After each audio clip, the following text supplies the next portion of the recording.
In this lecture, we would like to deal another important concept of Aristotle, that is Aristotle's theory of property. So, as family is the smallest unit of the state and since it constitutes the critical origin of the state, so Aristotle tries to examine its nature and constituents while determining the nature of property and household.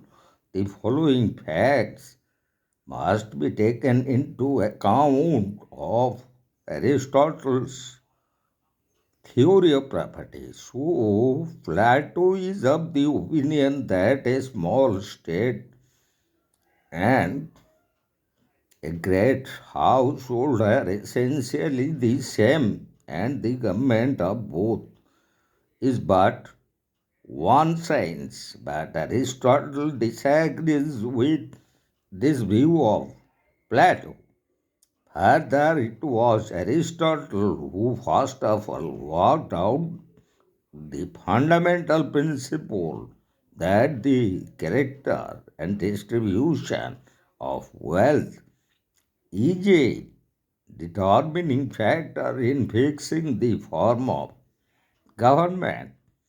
Aristotle holds that every citizen requires private property and the discipline of family life. He regards them as institutions belonging to all by the order of nature. So, the very definition of property as provided by Aristotle in the sense of a bare livelihood seems to be given by nature herself to all, both of when they are grown up. Aristotle is of the opinion that property is of two kinds. One is inanimate property and the second one is animate property. So property may be either private or local. Private property must be protected to the by the state, otherwise somebody else will take possession of it. For the existence and proper functioning of the household, private property is necessary. The very instinct of acquiring property in man is natural, as told by Aristotle, but the amount of property required by the family is limited by its needs. To have in excess is bad as to have less than what is required.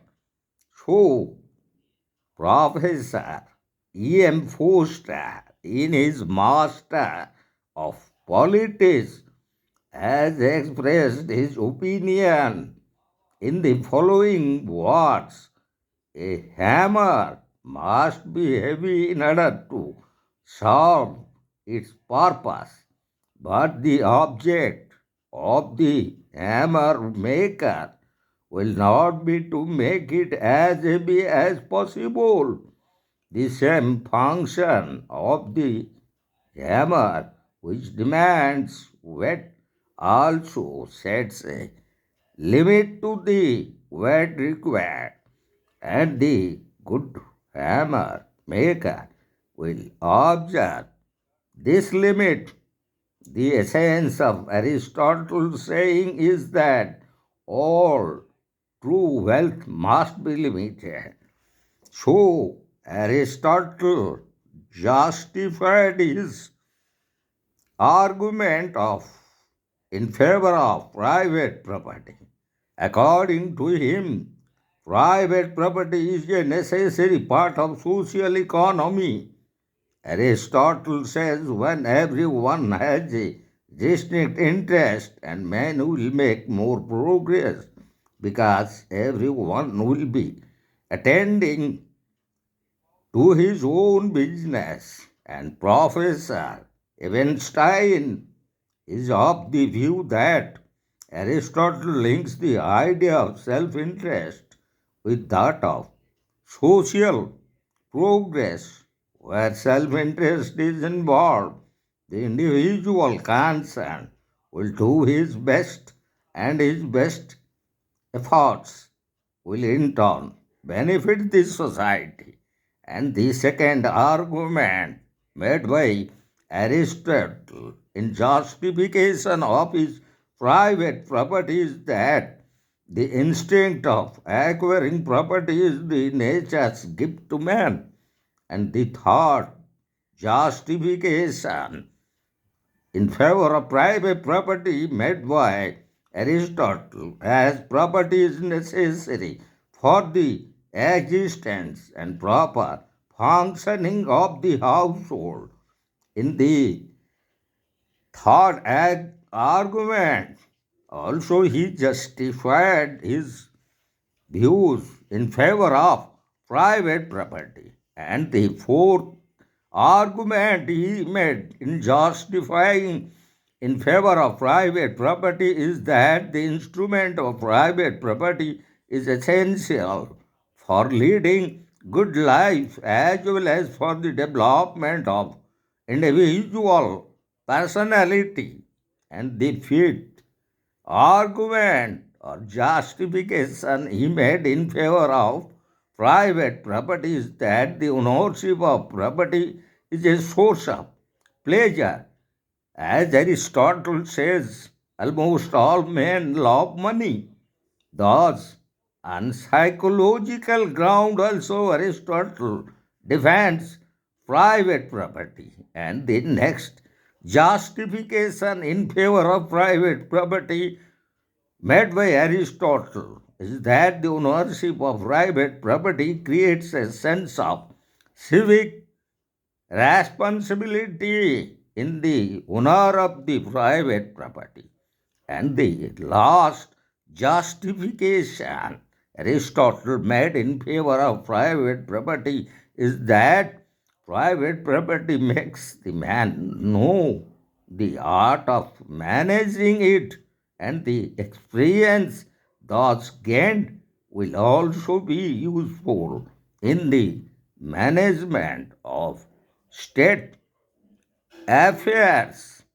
So, finally, Aristotle made certain three different modes of holding and using property, and as he suggested, as the first mode of holding and using property according to Aristotle is that private ownership of property but common use of the produce.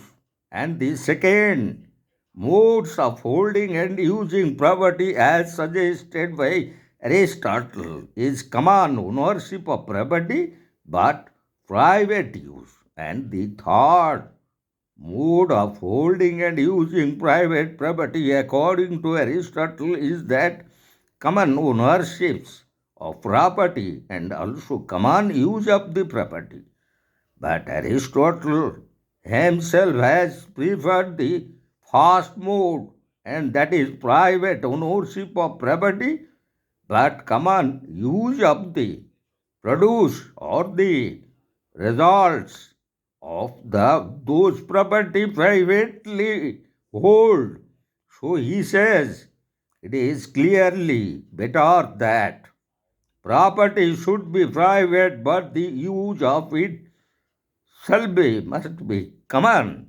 So this is all about the theory of private property which Aristotle made analysis in his politics, and he was in favor of ownership of private property, but he mostly regards that the private ownership property and also the very common use of the produce of out of that property.